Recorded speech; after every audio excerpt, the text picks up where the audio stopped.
따뜻한 감성, 차가운 이성, 정확한 분석이 함께합니다. 뜨거움과 따뜻함이 함께하는 시간, 신일의 출발 새아침. 신율의 출발 새아침 3부 순서 시작합니다. YTN 라디오 상담학교가 다음 주 월요일 시작하는데요. 많은 분들이 신청해 주셨습니다. 행복한 가정을 만드는 법을 알려드리는 YTN 라디오 상담학교에 선착순 10분 정도 무료로 강의를 들으실 수 있는 기회를 드리려고 합니다. 샵 0945, 샵 0945로 문자 남겨주시거나 YTN 라디오 홈페이지에 신청해 주시면 됩니다. 그리고 오늘도 많은 분들이 오늘 문자 남겨주셨는데요. 자, 우선 2784님, 담배 피우는 이유는 다른 병을 치유하기 때문입니다. 5742님, 이런 글 또 올려주셨죠. 걷다 보면 너무나 많은 분들이 담배 피우는 모습을 볼 수 있는데 담배값 인상은 꼭 관철되어야 합니다. 이런 글도 보내주셨고요. 그리고 1300님, 이참에 우리 남편 담배 좀 꼭 끊었으면 좋겠어요. 이런 글도 보내주셨습니다. 그리고 4228님이 이런 글 보내주셨네요. 폐암 걸리기 전에 스트레스로 죽게 생겼어요. 제발 건강 생각해주는 척하지 마세요. 예, 이런 글도 보내주셨습니다. 예, 오늘도 여러분 많은 참여 감사드리고요. 자, 오늘 교통정보 듣고 3부 순서 본격적으로 시작하죠.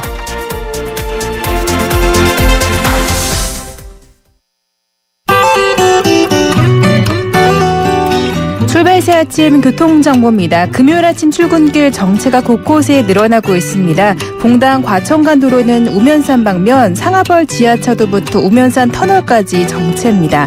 도심 반포로 따라 예술의 전당에서 반포대교 남단 쪽으로 밀리고 있고 반대편도 서행입니다. 동작대로 사당역 쪽으로는 이수역에서 경문고등학교 입구 쪽으로 밀려 지나고 있고요. 반대편도 이수역에서 사당역 쪽으로는 시속 30km 미만입니다.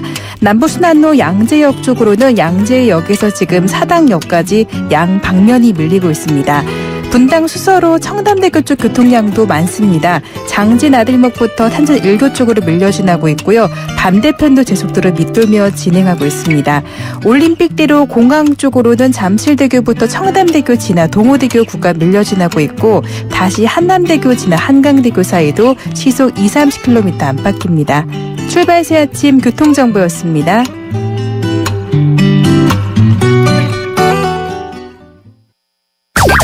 경제 컬럼니스트 정철진의 경제시선. 경제뉴스 정리해보겠습니다. 정철진 경제 컬럼니스트 전화 연결하죠. 안녕하세요. 네, 안녕하십니까. 예. 네. 이 건보료요. 건강보험료하고 관련된 논란. 이게 어제 오늘 얘기는 아닌데. 네. 이 소득 많은 사람들이 오히려 건강보험료 더 적게 낸다. 이런 형평성 문제가 크지 않았습니까? 이거 좀 그렇습니다. 바뀐다 그러죠? 네, 이제 어제는 정부의 담배값 인상안 나왔고요. 또 이제 원세훈 전 국정원장에 대한 이 판결 나오지 않았습니까? 그래서 이런 굵직한 뉴스 때문에 이 뉴스가 좀 묻힌 것 같은데요. 실은 어저께 보건복지부에서 건강보험료 부과 체계 개선안이 좀 나왔습니다. 근데 우리 생활에는 이게 굉장히 좀 의미가 있죠. 이번에 나온 건보료 개선안 몇 가지 결론부터 요약을 해서 말씀드리면은 앞으로 이 건보료 보험료를 부과할 때 재산보다는 소득에 대해서 매기겠다. 이런 근본적인 취지가 있습니다. 갖고 있는 자산보다는 벌어들이는 소득이요. 예. 그리고 이제 상대적으로 성별이랄지 연령 비중은 줄어들게 되고요. 또 그래서 꾸준히 지적이 제기됐던 이 자동차를 갖고 있으면은 건보료 좀 더 내거든요. 예. 자동차 소유 유무는 보험료 산정 기준에서 삭제하겠다. 이런 내용이 있었고요. 지역 가입자 같은 경우에는 이제 정액제로의 최저 보험료라는 걸 일단은 두겠다. 이 여러 가지 의미인데 이 지역 가입 보험자 같은 경우에 많이 내기도 하지만 또 이 소득을 이렇게 누락시켜가지고 안 내기도 하거든요. 이제 그래서 이 최저 보험료 실시하겠다는 얘기들도 있고요. 이 항목별로 가장 눈에 띄는 게 이런 겁니다. 이 셀러리맨 중에서 월급 외에 이제 딴 주머니 찬다 이런 건데 딴 쪽으로 소득이 많은 이런 분들 계시지 않습니까? 예. 여기에 보험료를 더 많이 내게 하겠다는 건데요. 이제 앞으로는 근로소득, 또 사업소득, 2천만 원이 넘는 금융소득, 연금소득 이런 거를 모두 종합적으로 파악을 해서 종합과세소득에 대해서 보험료를 매기겠다 이런 발표를 했습니다. 그래서 그 월급쟁이지만 나는 2천만 원 넘는 금융소득이 있다. 그럼 앞으로는 월급 플러스 이 금융소득을 합산해서 건보료를 사출하게 된다 이런 내용입니다. 예. 그래서 뭐 여러 가지 정도 있고요. 또 이제 앞으로는 재산에 대해서 매기던 것들을 일종의 공제해주겠다 이런 내용 있고요. 근데 하여간 핵심은 소득에 대한 체계로 바뀐다. 재산보다는 이거를 머릿속에 두시면 될 것 같습니다. 그렇군요. 그리고 직장 가입자, 그러니까 샐러리맨들의 일종의 특권이었던 피부양자 제도도 손을 좀 보는 모양이죠? 네, 그렇습니다.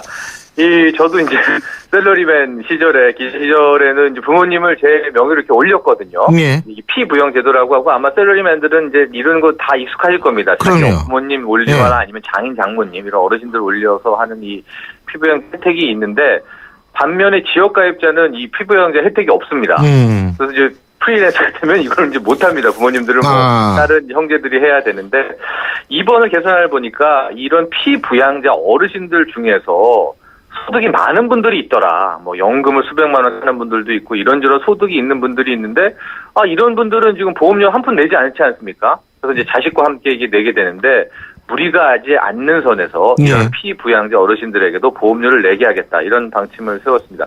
현재 통계를 보니까요. 직장인들 피부양자들 보니까 전체 가입자 40%에 달하는 2천만 명 정도입니다. 그런데 이제 여기에 대해서 어느 정도 여기 이제 보건복지부에 따르면은 무리가 가지 않는 선에서 되겠다라고 하는데 아마 이제 연금 있으신 분들이 가장 첫 번째 타깃이 되지 않을까 이런 생각이 되고요. 이 형평성 문제에서 계속 언급되고 있습니다.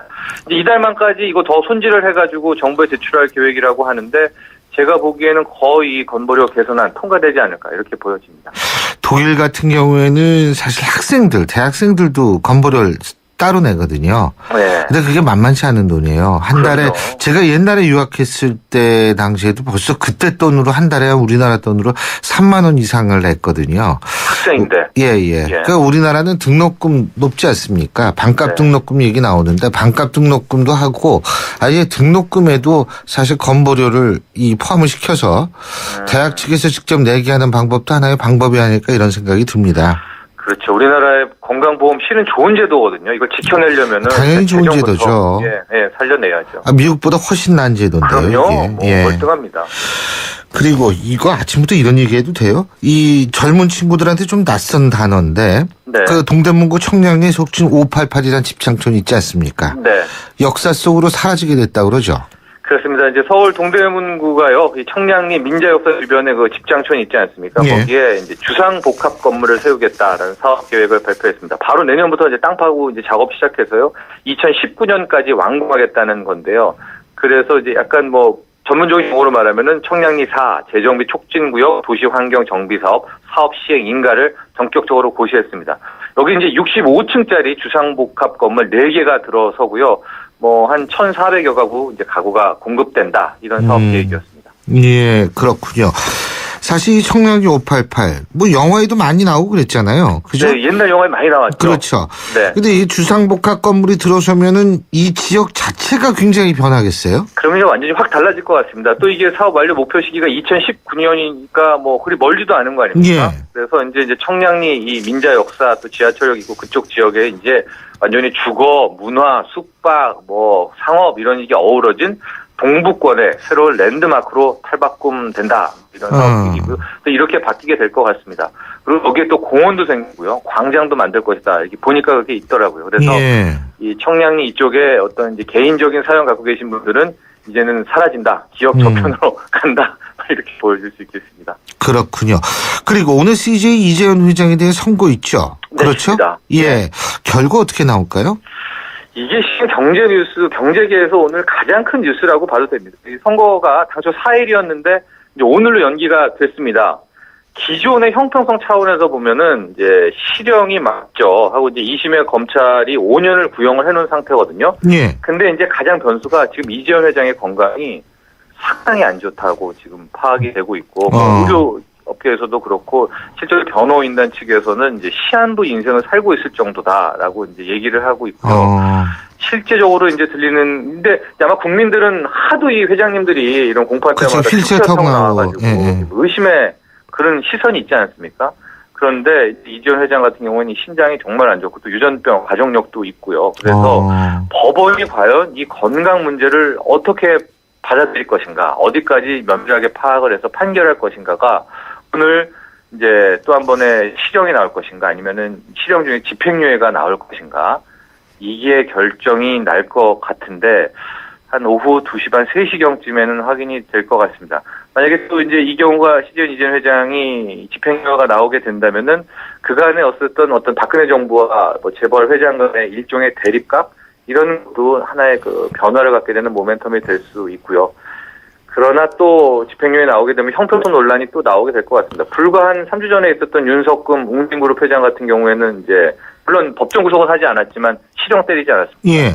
그래서 그런 또 논란도 있을 것 같은데 하여간 포인트는 이재현 회장의 건강이다. 이 건강을 법원이 어디까지 지금 생각을 하고 염두에 두고 있는가.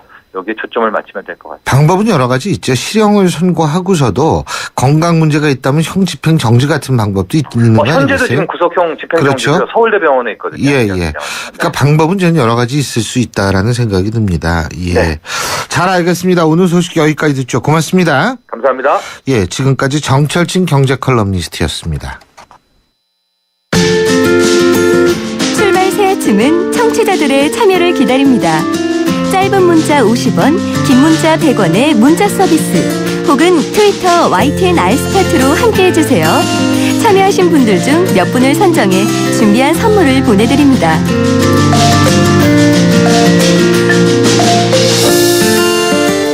한국 최초의 독립구단이었었죠. 고양 원더스가 결국 해체를 결정을 했습니다. 고양 원더스 2011년 12월에 그 프로구단에 지명받지 못하거나 방출당한 선수들을 모아서 창단한 팀인데요. 창당 초반에 원더스는 패배자의 집합서로 불렸습니다만 22명의 선수를 프로에 다시 입단시키는 기적의 팀으로 변모를 했었습니다. 그래서 아쉬움도 컸고요. 더군다나 많은 분들이 마치 이런 일들을 자신의 희망인 양 받아들여서 상당히 많은 국민들에게 그 힘을 줬던 것도 사실입니다. 그래서 저희가 오늘 3부에서 김성근 감독을 연결하려고 하는데요. 지금 전화 연결이 잘 되지 않는 것 같습니다. 그래서 저희가 4부에 원래 보내드리는 시네마인 뉴스를 먼저 보내드리고요. 그리고 김성근 감독은 나중에 4부에서 다시 한번 인터뷰를 연결하겠습니다.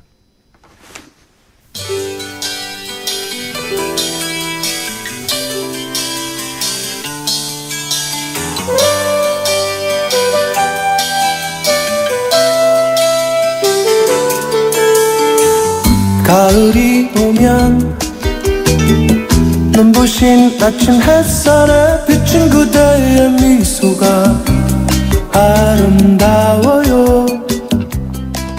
예, 노래에 맞게 가을이 다가오고 있는데 가을에 가장 어울리는 그런 얘기를 좀 해보려고 합니다. 매주 금요일 여러분을 찾아뵙고 있는 시네마인 뉴스, 오늘도 영화평론가의 정말 대부시죠. 오동진 평론가 나와 계십니다. 어서 오십시오. 네, 안녕하십니까. 네. 예, 가을. 지금 이문세 씨의 노래가 나왔는데 네. 야, 진짜 가을이에요. 이 가을 극장가 이 요새 잘 되지 않습니까? 네. 예전에는 뭐 사실은 비수기에 꼽혔죠. 계약을 하고 그리고 이제 대학가나 또는 중고등학생들도 중간고사 치르고요. 예. 10월쯤이면 중간고사를 치르는데 10월, 11월이 대표적인 비수기로 꼽혔고요. 보통 극장가에서도 새 영화가 많이 걸리기보다는 뭐랄까요, 좀 작은 영화들 중심으로 이루어졌었는데 요즘은 이제 그렇게 비수기 성수기가 따로 있는 것 같지 않고요. 예. 영화에 대해서는 365일 동안 관심을 갖고 계신 분들이 많기 때문에 가을 극장가도 아주 특색 있게 잘 꾸며지는 것 같습니다. 이문세 씨의 이 노래를 들으면 제가 항상 생각하는 게 노래가 굉장히 좋은 그렇죠. 당연하고요. 이문세 씨는 죽을 때까지 돈을 버시겠구나. 네. 그게 제일 부럽죠? 네, 그런 생각을 제가 종종 합니다. 예. 어쨌든, 가을 하면 사실은, 이 만취의 계절이고요. 그렇죠. 연인의 계절이기 때문에 로맨스 영화가 굉장히 많다. 이렇게 생각하시면 좋을 것 같습니다. 지금 사실 가을에 준비되는 영화 중에서는, 말씀드린 것처럼 멜로 영화도 있습니다만 다양한 장르의 영화가 있는데요. 외화로는 마이클 패스벤더, 돔널 글린슨, 또 네. 매기 질렌할 좀 발음이 어려운 그런 배우들이 많이 나오는데 진짜 그러네요. 마이클 패스벤더는 뭐 요즘 워낙 그 대중 관객들이 좋아하시는 그런 신성 스타고요. 예. 돔널 글린슨은 얼마 전에 About Time이라는 영화에서 그런 멜로 영화를 선보여서 또 인기를 모으고 있는 새로운 청춘 스타죠. 그래서 프랭크란 작품이 기대를 모으고 있습니다. 음악 영화입니다.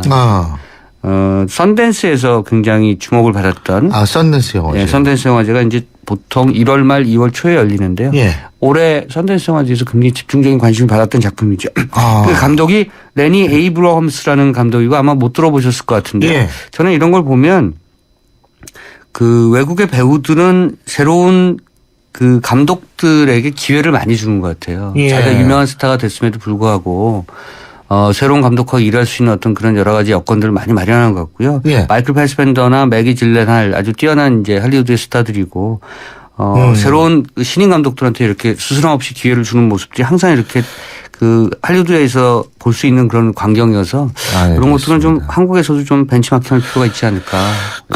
이 우리가 지금 이 가을에 영화를 얘기하고 있는데 좀 어울리지 않는 속보를 하나 전해드리겠습니다. 이상돈 중앙대 명예교수가 새정치민주연합의 비대위원장직을 고사했다라는 그런 속보가 떴습니다. 예.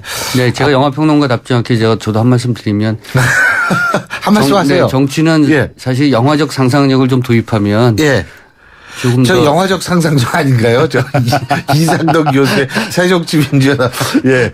아주 파격적이세요. 네, 영화적 상상력을 받아들이거나 뭐 어쨌든 저 문제가 거론이 되는 것은 저는 예. 그렇게 나쁘지 않다고 생각합니다. 거론 그래요? 자체는 네, 그 말씀하신 것처럼 좋은 상상력이었다고 생각합니다. 그렇죠. 네. 근데 결과야 상상은 뭐. 상상일 뿐 현실은 아니다. 자, 그리고요 또. 프랭크 아까 말씀드린 작품은 그 뮤지션인데요. 예. 여러분들 길거리에서 무슨 광고할 때 뭐랄까 이렇게 이만한 머리 쓰고 인형 곰인형 머리 쓰고 이런 것처럼 여기서도 이 주인공이 한 번도 그런 인형 머리를 벗지 않고 음악 활동을 하는 그런 뮤지션 얘기입니다. 복면 다루네요. 미국판. 근데 머리가 이만한 거죠 대신. 대신 그렇죠. 특이한 소재로 아마도 그 현대인들이 갖고 있는 그런 자폐아적 그런 성정, 스스로 얼굴을 드러내지 않고 또는 은닉해서 살고자 하는 그러한 심리 이런 것들을 좀 코믹하게 보여주는 건 작품이 아닌가 싶고요. 또 약간 그 좀 진지한 작품으로는 제보자라는 영화 개봉됩니다. 임순례 감독의 작품이고요. 박해일, 이경영 이런 중견 배우들이 나오는데 제보자는 사실은 그 줄기세포와 관련된 그런 이야기입니다. 그래서 줄기세포가 한때 우리나라에도 굉장히 큰 그렇죠. 논란이 됐었죠. 이것을 영화화한 얘기라고 생각하시면 좋을 것 같습니다. 그렇군요. 네. 근데 그 가을 하면 또 영화제도 많잖아요. 네. 비프가 됐죠. 피프가. 네. 피프가 이제 비프가 됐죠. 네. 부산 국제영화제. 네. 그죠? 그것 때문에 이제 P자를 B자로 바꾸느라고 돈 많이 썼죠. 근데 뭐 이왕 피로 시작했으면 계속 피로 나가는 것은 나쁘지 않았을 것 같은데. 뭐 종종 이렇게 맞춤법이나 어휘가 늘 이렇게 개선되고 진화하니까 거기에 맞춰가는 그런 모습이죠. 네. 일단 부산영화제 직전에 9월 17일에서 24일까지 DMZ 영화제를 하고요. 올해가 6번째인데. DMZ 영화제. 네. 비무장지대에서 하는 그렇죠. 비무장지대에서 개막식은 하고요. 올해는 이제 개막식도 비무장지대에서 하지 않는 것 같은데 파주 인근에서 일단 영화제는 하죠. 영화 상영은. 어쨌든 그 영화제의 성격은 사실은 한국이 세계에서 유일한 분단 국가고요. 비무장지대라고 하는 것이 설정돼 있는 나라가 한국밖에 없죠. 그렇죠. 어쩌면 이 지대를 대상으로 하는 그런 영화제라고 하면 일단 반전, 평화 뭐 이런 의미가 좀 담겨져 있고요. 또 비무장지대가 갖고 있는 그런 자연 보존 상태의 어떤 그런 위대함, 대단함이란 것이 있어서 자연 다큐, 뭐 동물 다큐 여러 가지 어떤 다양한 그 다큐멘터리가 설정될 수 있는 그리고 상영될 수 있는 공간이 DMZ 영화제입니다. 그래서 사실은 다큐멘터리 영화제가 별도로 존재하지 않는 그런 가운데 이 DMZ 영화제가 좀 여러 가지 역할을 할 수 있지 않느냐, 예. 해내야 되지 않느냐 이런 그런 얘기들이 많고요. 그래서 주목할 만한 영화제로 늘 꼽히는 영화제 DMZ 영화제입니다. 암스테르담을 가시면 11월 달에 암스테르담에서 다큐멘터리 영화제가 열리는데 예. 세계 최대의 다큐멘터리 영화제입니다. 그래서 제가 거기 가봐서 놀랐던 점은 저는 그 한국을 생각했었던 거죠. 이제 수천 편의 다큐멘터리가 상영이 되는데 언제나 가도 티켓이 있을 거라고 생각을 했었던 거죠. 놀랍게도 보려고 하는 작품들 대부분이 다 매진 느낌. 네, 매진이었습니다. 그러니까 다큐멘터리에 대한 그 인식이 조금 그 층위가 다르다는 걸 느꼈고요. 다큐멘터리가 사실 굉장히 재밌는. 그렇죠. 네, 저도 다큐멘터리 좋아합니다. 네. 좀 재미없고 딱딱한 얘기라고 생각하시는 분들이 많아서 그렇지만 이런 DMZ 영화제를 통해서 다큐멘터리에 대한 뭐랄까요 그 생각 이런 것들 살짝 바꿔보시는 것도 좋을 것 같습니다. 부산국제영화제는 10월 2일부터 11일까지 하니까 부산영화제가 제일 좀 길게 하는 편이죠. 부천영화제와 함께 약 열흘간 열리는 영화제고요. 올해도 역시 대단히 많은 작품들이 부산국제영화제에 몰리고 있고 실감하실지 모르겠습니다만 어쨌든 부산국제영화제는 아시아 최대 영화제로 꼽히고 있고요. 예. 도쿄영화제 또 상하이영화제, 베이징영화제가 있습니다만 이걸 꼭 경쟁 우열 순위로 나누는 건 좀 이상합니다만 어쨌든 전 세계적으로 아시아권 특히 동북아권에서 펼쳐지는 영화제로 가장 큰 규모고 가장 내실있는 영화제로는 부산국제영화제가 꼽히고 있습니다.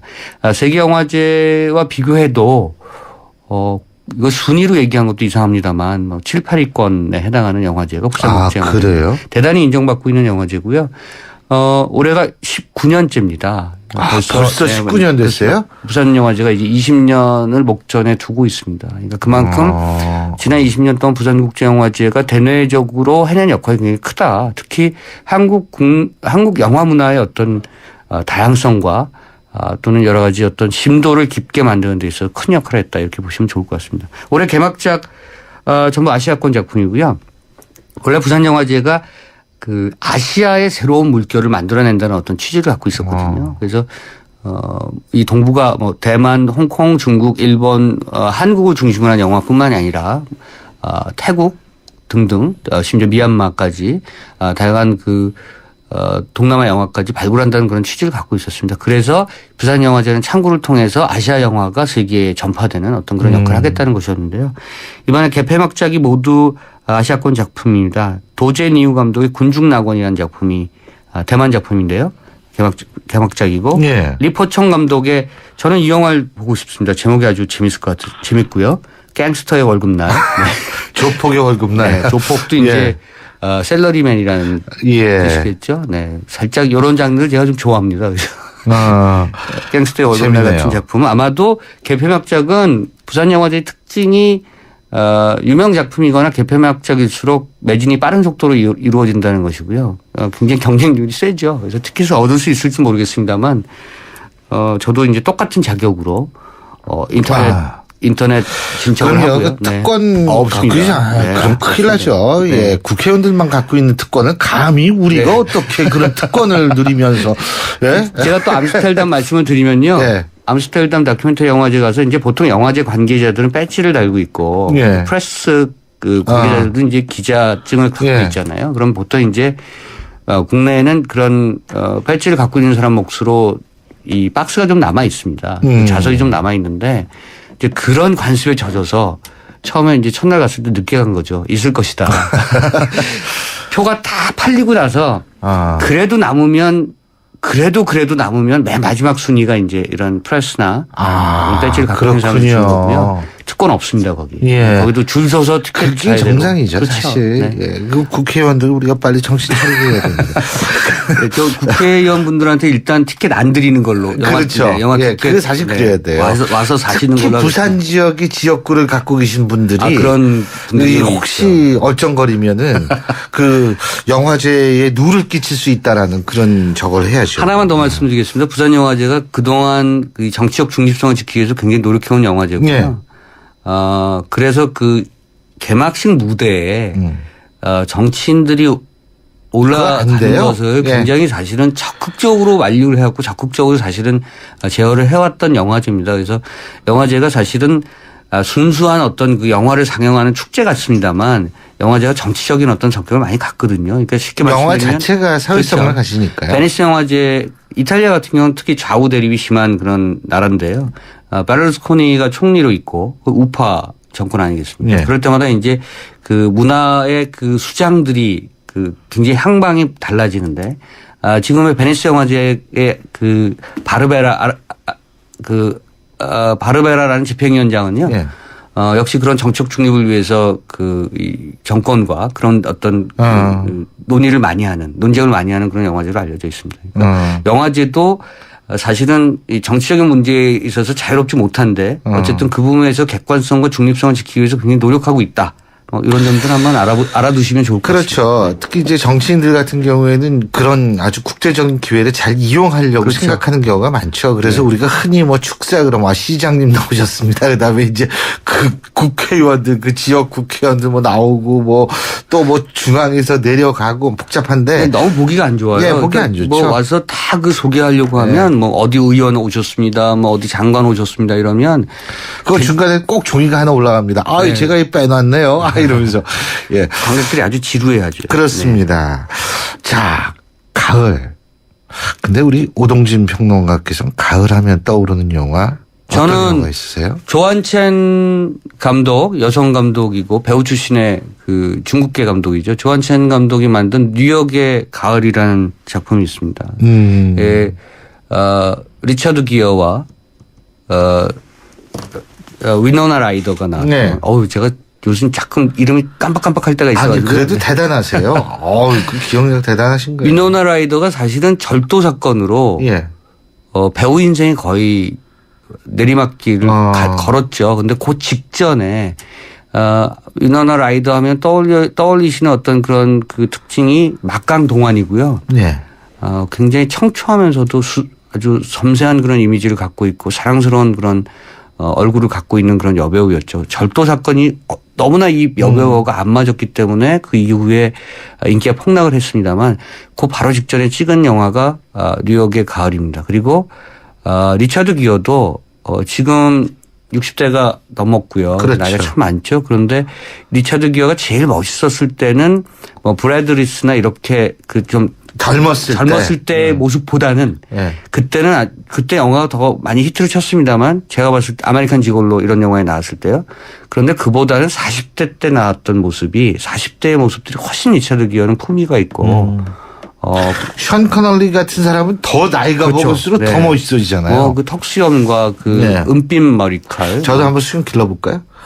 농담이었습니다. 예, 계속 말씀하시죠. 예. 그래서 저는 조한첸 감독의 뉴욕의 가을을 특히 좋아하고요. 그 이야기 구조는 정말 심파 멜로입니다. 그리고 뭐 살아가는 어떤 두 남녀가 있고 나이 차이는 굉장히 많이 나고요. 뭐 남자는 유명 셰프고 여자는 참 어린 여자인데 어렵게 사랑에 성공했지만 곧 여자가 또 시한부에 걸려서 죽는다는 한국 드라마에서 많이 볼 수 있는 그런 얘기입니다. 그런데 이 영화의 특징은 정말 뉴욕의 가을이에요. 그러니까 주인공은 리차드 기어나 위노나 라이더가 아니고 뉴욕의 가을입니다. 그래서 센트럴 파크가 주 무대로 펼쳐지는데 그 깊은 가을과 턴턴히 쌓이는 그 낙엽의 어떤 그런 느낌, 모습 이런 것들이 기억에서 쉽게 잊혀지지 않는 그런 장면들을 계속 만들어내는 그런 영화입니다. 그래서 가을 하면 뭐 국내에서도 가을의 분위기가 무신 느껴지는 그 공간이 많습니다만 뉴욕의 가을만큼 계절적 공간의 미를 잘 살린 영화는 없다 이렇게 저는 보고 있습니다. 알겠습니다. 저기 혹시 가을 하면 떠오르는 노래 음악 하나 딱 선곡해 주시고 가면 저희가 나중에 끝에 틀어드릴게요. 네, 제가 이따가 나가서 선곡해 놓고 가겠습니다. 꼭 그러세요. 네, 예. 알겠습니다. 근데 오동진 평론가께서 순발력이 대단하시네요. 저도 지금 깜짝 놀랐습니다. 예. 네. 오늘 말씀 여기까지 듣죠. 고맙습니다. 네, 감사합니다. 네. 예, 지금까지 오동진 영화평론가였습니다. 사장님들, 가게에서 전화 쓰랴 인터넷 쓰랴 카드 결제 시스템 쓰랴 요금 부담 많이 되셨죠? 그래서 올레 소호 성공팩은 이 모든 걸 월 2만 원에 지금 신청하세요. 우리 가게 성공 비결 올레 소호 성공팩. 가입 문의 국번 없이 100번 부가세 별도 올레. 신율의 출발 새 아침 3부 순서는 여기까지고요. 잠시 뒤 4부에서 뵙겠습니다. 인천 지역 맞춤형 일자리 창출 지원 사업. 인천 지역에 맞는 맞춤형 교육을 통해 준비된 인재가 지역의 관련 기업으로 취업하는 사업입니다. 취업 희망자는 채용 희망 기업이 원하는 기술이나 지식을 배울 수 있어서 좋고, 채용 희망 기업은 기업이 원하는 능력을 갖춘 취업 희망자를 뽑을 수 있어서 좋은 인천 지역 맞춤 일자리 창출 지원 사업. 자세한 사항은 인터넷 홈페이지 injob.or.kr에서 확인하실 수 있습니다. 이 캠페인은 고용노동부, 인천광역시, 사단법인 인천벤처기업협회와 함께합니다. 대한민국 사장님들, 이보영이에요. 사업하면서 힘든 일 참 많으시죠? 이젠 노란 우산 공제 꼭 챙기세요. 갑작스레 소나기가 와도 우산 하나 챙겨놓으면 걱정 없잖아요. 소득 공제는 물론 복리 이자에 목돈 마련 저축도 되고 법으로도 보호되니까 노란 우산 공제 하나면 마음이 든든. 50인 미만 소기업, 10인 미만 소상공인 사장님이라면 누구나 가입하실 수 있대요. 창업할 때 가장 먼저, 사업할 때 가장 가까이.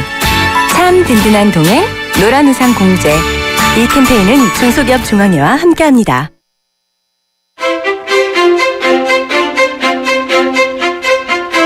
여러분은 지금 신율 교수가 진행하는 출발 새 아침을 듣고 계십니다. 신율의 출발 새 아침 4부 광고 듣고 시작합니다.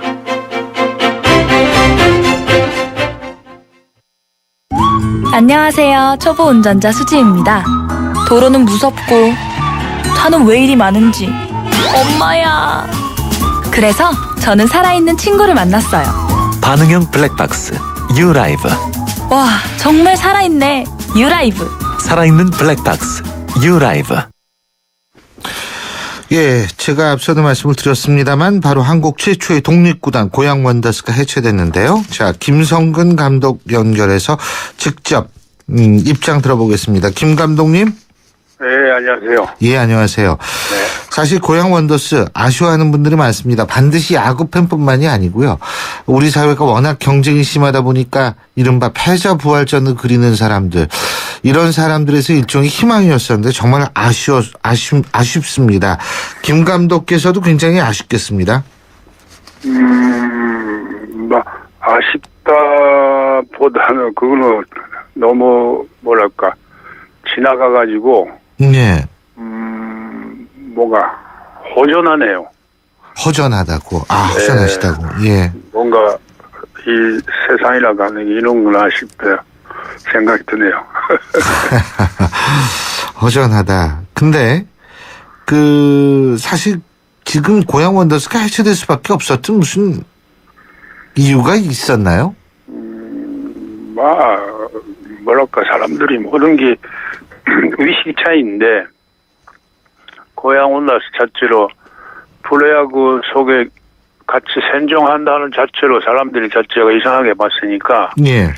그 자체부터가 문제가 있었지 않냐 싶어요. 일본이나 미국 같이 그런 나라하고 틀려서 우리나라는 팀가 모자라니까 예. 고양 원더스라는 어디 같이 간 로데로 가느냐 자체에서 모든 게 시작됐지 않냐 싶어요. 우리는 너무 단순하게 독립팀이다 하는 이런 평가 속에서 움직이니까 현재 위치 자체가 낮게 받지 않냐 싶어요. 내가 볼 때는 고양 원더스라고 하는 저는 야구인에서는 아주 기중한 위치였는데 그 자체로 KBO 위치에서 볼 때는 아주 귀찮은 존재가 있은 거 아닌가 싶어요. 어떤 면에서 귀중했다고 보십니까? 지금 매해 말이죠. 야구 실업자가 800명 나와요. 800명이요? 네. 그걸 이 800명을 구할 길이 없어요.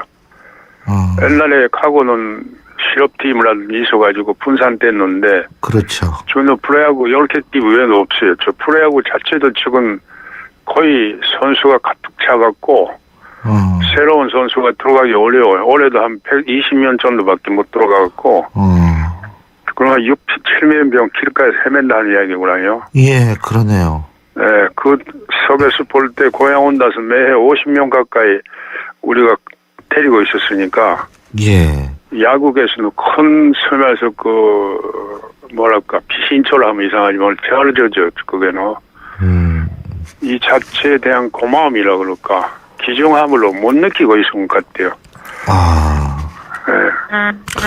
김성근 감독께서 정말 야신이라고 불리우시는 감독인데, 이 고양 원더스의 감독 제의를 받으셨을 때를 회상하신다면 어떤 이유에서 어떤 각오로 고양 원더스 감독에 취임을 하셨었습니까? 저는 인생관 자체가요. 예. 헤맬 때는 어려운 길을 가라는 이야기로 내가 갖고 있는데, SK 그만둬가지고 한창은 일본 팀에서도 프로에서도 오라고 그랬고, 모델로 갖고 헤매고 있다 보니까 이 고양 원더스 이야기가 들어와서, 이거는 내가 가야 되구나 싶더라고요. 그래서. 왜 가야 되겠구나 생각하신 거예요? 역시 그거는 무에서 시작을 해야 되니까. 아무것도 없는데 시작한다는 자체가 나한테는 맞는 것 같기도 하고, 나밖에 못하지 않냐 싶더라고요, 건반지지만은. 그래서 이걸로 일부러 만들어야지 야구의 전체 플러스가 될 거고, 야구에 하다가 실망하는 아이들 다시 희망 줄 수 있지 않냐. 그리고 구단 주신 호민 구단주께서 아주 야구에 대한 열정적인 열정 갖고 계셔갖고, 이거는 나하고 맞겠구나 싶더라고요. 그래서 막 가게 된 거죠. 글쎄요, 그 구단주도 훌륭하신 분이에요. 제가 볼 때는 굉장히 개인적인 출혈을 감내하시면서도, 예. 근데 우리 김성근 감독께서 보실 때 3년 동안 제일 아쉬웠던 점은 어떤 점을 꼽으실 수 있겠어요? 제일 아쉬웠던 거네요. 아까도 말씀드리다시피, 왜 우리 위치, 고양 원더스라고 하는 위치 자체로 왜, KBO라고 하는 이 수뇌부에서 왜 인정 못하고 그냥, 평가 초라했다는 이 자체가 너무나 아쉽네요. 예. 만약에 그게 없었으면 팀은 유지됐을 거예요. 왜 KBO가 그랬을까요? 지금 모든 일이는 말이죠. 고정관념이나 선입감 속에서 사람들이 움직이니까. 한 번 실패했기 때문에 한 선수들이다? 그런 건 아니고. 예. 프로하고 고양 원더스 엄연히 벽이 있다. 누가 봐도 벽이 있는 거예요, 이거는 고리감이. 예. 이 속에서가 선입감 갖고 있으면 그 다음에 움직이지 못해요. 이거를 돌파해가지고 새로운 찬로 열어야 되는데, 열겠다 하는 의욕이라고 할까, 이거 발상이 없었지 않냐 싶어요. 인간이라고 하는 자체는 자기를 보호할 본능적인 갖고 있으니까, 예. 무리해가지고 움직여가지고 이런 보호적인 본능이 작용했지 않냐 싶어요. 제가 볼 때는 지금 프로야구, 우리나라 야구는 돌파구를 열지 않으면 말라가요, 이거. 예. 제가 3년 전에 프로야구가 망한다는 이야기를 했더랬는데, 실제 프로야구가 돌에서 나가 있구나요. 실기나 일정이 야구 시합 내용 자체를 볼 때. 제가 볼 때는 그런 위기가 와 있지 않냐 싶은데, 이 위기에 대한 대체하는 대안이 없지 않냐 싶어요. KBO 위치에서 볼 때 시설이라든지 이런 거는 많이 하고 있는데,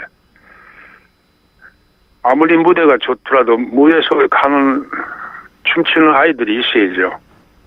그렇죠. 예, 그에 대한 준비, 그에 대한 의식이 너무 모자랐지 않냐 싶어요. 우리 김성근 감독께서 선수들하고 작별 인사하는 장면 봤는데 가슴 정말 찡하던데 말이에요.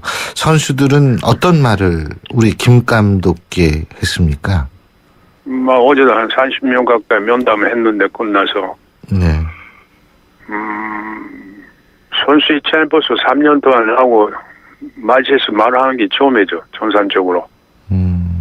어떤 애는 하면은 상담할 거 없는데 감독님과 똑바로 앉아서 이야기하고 싶어서 왔습니다 그러더라고요. 그게 솔직한 거죠. 예. 네, 제가 어제 미팅 끝나서 선수한테 이야기하는 말이, 이제 나 이 팀은 감독은 아니다. 나는 인간이니까, 인간 김성근이니까 너도 편하게 오라고. 그러니까 애들이 많이 오더라고요. 그러니까 선수들은 앞으로 잘내, 또 지금 현재 제가 자기 스스로가 야구하도 괜찮은 건지, 미래에 대해서 이야기를 해달라고 막 그런 이야기들을 많이 갖고 들어왔어요. 지금 김성근 감독님께서 우리 고양 원더스의 선수들한테 한 말씀 해주신다면 어떤 말씀을 해주시겠습니까? 고양 원더스 처음에 들어올 때 긴 토넬 속에 있었지 않냐 싶어요. 애들이 자체가. 예. 그래서 고향에 와서 밝은 세상로 받지 않냐 싶은데 어제부로 다시 긴 토넬 속에 들어갔지 않냐 싶어요. 그래서 그거를 돌파하고 안 하고는 자기 의식 속에 있는 거니까 자기가 어떤 방법부터 백가두라도 빨리 탈출하는 방법을 찾아냈으면 좋겠네요. 그 김성근 감독께서는 앞으로 어떤 계획을, 개인적으로 어떤 계획을 갖고 계십니까? 저는 어떤 형태 간에 대한민국에 왔을 때는 야구하러 간 거니까 예. 어느 부서에 있든 간에 야구는 하고 있지 않냐 싶어요. 어떤 형태 간에. 예, 어떤 형태로든 간에. 그러니까 다시 뭐 프로팀으로 가실 의향도 있으신 거예요? 뭐 제가 의사가 있다 해가지고 갈 수도 없는 문제고. 물론 그러시겠습니다만. 그렇죠. 예. 뭐 프로에 갔으면 하는 마음이 있어요. 하나 상대가 나를 부를지 안 부를지요. 그건 알 수가 없는 거고. 저는 뭐 가고도 그만뒀을 때 12번 그만둘 때는 뭐 리틀도 가르쳤고 고등학교도 가르쳤고 어디서 야구하는 데가 저한테는 상관이 없어요. 지금 제가 좀 아쉬워서 여쭤보는 건데 이 고양 원더스가 다시 부활할 가능성은 없는 거죠? 그건 없지 않냐 싶습니다. 예. 지금 독립팀이라고 한 거는 내가 볼 때는 영원히 사라졌지 않냐 싶어요. 예. 그러니까 야구계에서는 큰 소위 말해서 길을 잃었지 않냐 싶어요. 미래를 잃어버렸지 않냐 싶어요. 야구만 미래를 잃어버린 것이 아닙니다. 우리 국민들 상당히 요새 경쟁에 지쳐 있는데 그런 국민들이 가졌던 희망도 상당 부분 사라지지 않았나 이런 생각이 들거든요. 저도 역시 마찬가지로 우리가 이 팀에서 세상에 아필할 수 있는 거는 사람이라고는 포기는 없다. 자기만 덤벼들 때 얼마든지 길이 열린다는 세상에 아필을 하고 싶었는데 그 엄청 아필을 뗐는데 이렇게 문 닫아버리니까 이거는 굉장히 이 점에는 무지 아쉽네요. 그렇습니다. 예. 어쨌든 다시 야구장에서 우리 김성근 감독님 야신으로서의 모습을 뵙기를 기대하겠습니다. 오늘 말씀 여기까지 듣죠. 고맙습니다. 네, 감사합니다. 예, 지금까지 고양 원더스의 김성근 감독이었습니다. 통신사도 데이터 다 못 쓰면 2월에 주는데 카드 할인한 돈은 왜 2월이 안 될까? 당신의 이야기를 듣다. 남은 할인 한도를 2월 할 수 있게 바꾸다. 와, 이번 달에 못 쓴 건 다음 달에 쓰면 되겠네. 듣다. 바꾸다. 롯데카드. DC 슈프림카드에 한해 12월 31일까지 시행. 사장님들, 가게에서 전화 쓰랴, 인터넷 쓰랴, 카드 결제 시스템 쓰랴, 요금 부담 많이 되셨죠? 그래서 올레 소호 성공팩은 이 모든 걸 월 2만 원에 지금 신청하세요. 우리 가게 성공 비결 올레 소호 성공팩. 가입문의 국번 없이 100번, 부가세 별도, 올레.